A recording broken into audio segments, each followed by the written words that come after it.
የቀነኒ ውበት የረገፈው በአንዱዓለም ቁጣ ነው።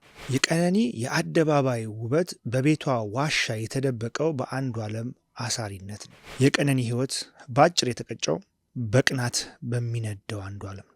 አንዱዓለም ለቀነኒ ፍቅሯን የሚያለመልም ባል ከመሆን መቃብሯን የሚቆፍር ሰው ነበር። ይህ ለአንዱዓለም የሚያስደስት አልነበረም። ምክንያቱም ቀነኒ ለብሳና ዘንጣ ስትወጣ ወንዶች አይናቸውን ይጥሉባታል የሚል ስጋትን አድሮበታል። በዚህ ስጋቱ ምክንያት ቀነኒ በስራም ይሁን በጓደኝነት ከወንዶች ጋር በተገናኘች ቁጥር ማግጠሽብኛል በሚል ቅስሟን በሚሰብር ቃል ይሰድባትና ይጮህባት ነበር። ቀነኒ በሰዓቱ የነበረችው ኪችን ውስጥ በሩን ከውስጥ ቆልፋ ነው። ኪችኑ አናቱ ክፍት የሆነና ሰው ተንጠራርቶ ለማየት ሲሞክር በውስጡ ምን እየተከናወነ እንዳለ በግልጽ የሚያሳይ ነው። አንዱዓለም ቀነኒ ራሷን ለማጥፋት እየሞከረች እንደሆነ የተመለከተው በኪችኑ አናት በኩል ነው።